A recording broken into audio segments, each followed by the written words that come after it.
In the Soviet Union, the death penalty for women was a rarity. However, Iron Bella was an exception.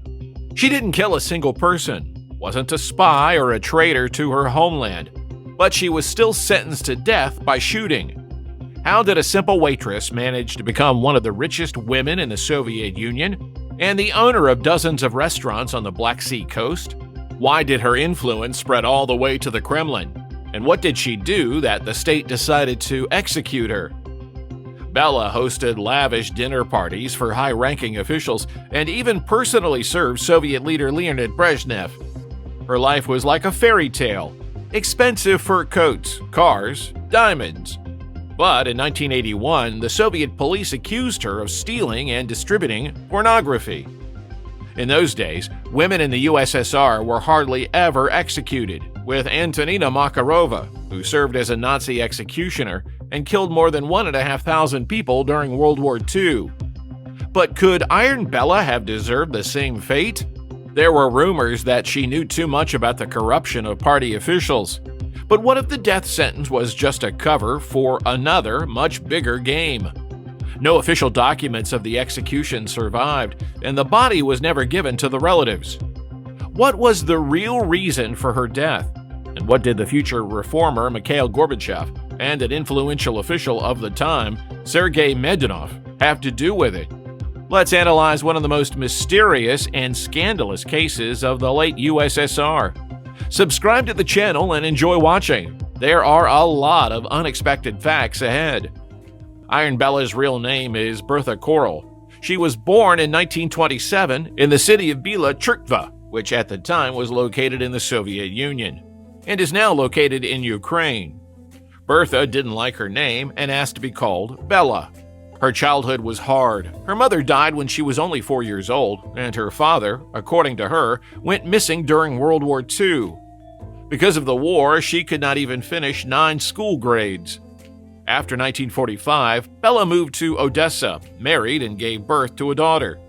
However, the marriage was short-lived. In 1951, she divorced and moved to Glinchik, where she got a job as a waitress in the restaurant Mayak. And soon she married again, to a wealthy husband, a former military man with the surname Borodkin. While working at Mayak, Bella received an education. First, she graduated from a vocational school, and then from the Moscow Trade University. In 1964, her career took a rapid upward trajectory. First, she became the director of the restaurant Glinchik, then became head of the canteen Drozba, and the restaurant Yacht. In 1974, Bella Borodkina became the head of the association that managed all the restaurants and canteens in Glinchik, and remained in the position until her arrest. At the same time, Bella led an active social life. She was elected to the local council 7 years in a row and was a member of the leadership of the city's party committee. Borodkina was even awarded the title of Honored Trade Worker. Her rapid career growth was explained not only by connections, but also by incredible charisma, the ability to find an approach to the right people, and total unscrupulousness. She was organizing lavish feasts with rare and expensive gourmet foods to win the favor of influential people. Rumor has it that this is how she met Sergei Medvedev, one of the most powerful politicians in the Krasnodar region, who later became her protector. In the 1970s, Medvedev had enormous influence, as he was a member of General Secretary Leonid Brezhnev's inner circle. Bella began to get rich rapidly, not only thanks to her protectors, but also thanks to her own business methods. Soon, Borodkina organized a system of fraud in her restaurants and canteens. She instructed the cooks and waiters to save costs on everything, realizing that the quality of food was getting much worse. They put much more bread and grains into cutlets than they should. Servings became smaller, and tea was diluted with caramelized sugar to give it the right color. Bella also sold the leftovers to local fast food places, which also generated a substantial income. This scheme made her 80,000 rubles richer in just a few years. For comparison, a new model of the Soviet car Zhiguli cost about 4,000 rubles, and the average salary in the Soviet Union was only 100 to 120 rubles a month. From the testimonies of restaurant employees, it became known that, for example, chickpea soup was served without meat, which was then chopped and sold separately. Or 50 portions of schnitzel could be withdrawn from sale, referring to the violation of technology in the preparation. In restaurants, Bella taught staff methods of deceiving guests, including the dilution of alcohol. Drunken customers were especially unlucky. They were often tricked while paying the bill. Another way for Bella to earn money was to demand money from her staff. Borodkina appointed her cronies as directors of restaurants, and they gave her a certain amount of money every month as a token of gratitude. Even simple waiters and bartenders paid bribes, some in the form of money, some in the form of groceries. From the testimony of the manager of one of the canteens, "I paid the money to get a chance to work normally so that there would be no inspections. If I refused to pay, I wouldn't have worked there a single day." The thing is that Bella managed scarce products, covered up illegal activities, and promoted her favorites on the career ladder. As a result, she organized a full-fledged criminal organization which consisted of more than 70 people, but in fact involved about 1,500 people. Everyone from storekeepers to law enforcement officers were involved in her scheme. Later, it was revealed that Iron Bella was also not ashamed to pay bribes. She personally visited the Soviet Union's Ministry of Trade, where she handed money to officials to provide protection and support for her business. A sentence for porn? Soon, Borodkina made connections both at the city level and in the capital. Her friendship with Medinov was growing stronger. Brezhnev's favorite was thrilled to be friends with Iron Bella. In addition to regular bribes, she treated his high-ranking guests at her own expense. At such meetings, they also managed to solve political issues. Everything was going perfectly for Borodkina until 1981, when law enforcement officials noticed her activities. However, the reason for the investigation was not bribes or fraud, but adult movies. The point is that in her restaurants, they offered private screenings of foreign pornographic films for VIP guests and even the services of prostitutes. According to the version of the investigation, a highly moral local resident accidentally learned about it and reported the incident to the prosecutor's office. All employees of the restaurant were immediately detained and taken for interrogation. The staff quickly ratted out Borodkina, saying that the movie screenings were organized under her instructions and she received her share of the proceeds. After this scandal, Iron Bella faced serious trouble with the law. It seemed that with her connections, she could easily solve the problem, but the investigators aimed right at her protectors. Bella became one of the defendants in the so-called Krasnodar case, a major operation against corrupt officials and bribe takers in the southern region. This investigation was carried out under the personal order of the head of the KGB, Yuri Andropov. The rapprochement between Medinov and Brezhnev caused concern, as many believed that the general secretary could soon appoint Medinov as his successor. This situation also bothered Mikhail Gorbachev, who was gaining popularity. In search of dirt on a high-ranking official of the Krasnodar region, investigators found Borodkina. When law enforcement officials arrived at the apartment of Iron Bella, they found an unimaginable scale of her criminal activity. Bella was literally surrounded by luxury. Money was hidden in 3-liter jars, cracks in the floor, under the carpet, and in the radiators. A set of rare crystal glass, jewelry, and luxurious fur coats was found in her apartment.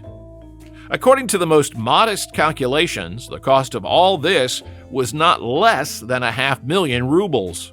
For comparison, it's equivalent to about $500,000 at the current exchange rate. According to investigators, Borodkina stole or received in the form of bribes more than 1.5 million rubles. An arrest and a mysterious sentence. At the moment of her arrest, Bella didn't realize the seriousness of her situation and only grinned. From the files of the criminal case, "Now, I'll put on makeup and get ready, and you guys better be polite. You'll have to apologize later anyway." Borodkina spent a week in the detention center waiting for her protectors to intervene. But after a month, she realized that no one was going to get her out. She began to complain about abuse and torture, claiming that not a single interrogation was done without it.